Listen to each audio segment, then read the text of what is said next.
เขาอยู่ที่บ้านน้องน้ำจันทร์ทุกคนพาเลาะหมู่บ้านบรรยากาศอยู่ท่ามกลางหมู่บ้าน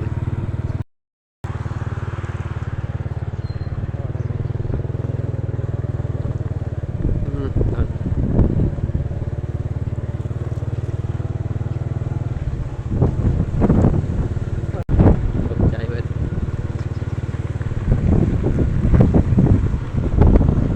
ต้นหมากน้ำ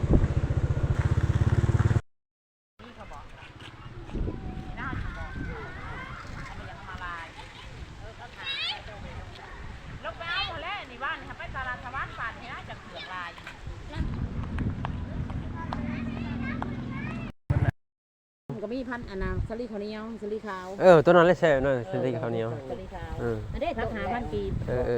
เอาตัวมันนั่นแหละเอาตัวงานตัวต้มย่างมันบ่แซ่บเอาต้มเลยเย็นเนาะยังเย็นแล้วต้มมันจะเฉาหัวจักเอาจากหมากเนาะผลหมากเนาะได้มึงบอกกินนะสะ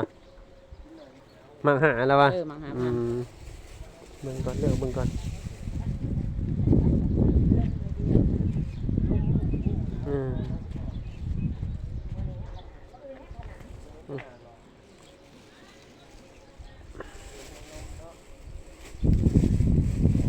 ขอบใจ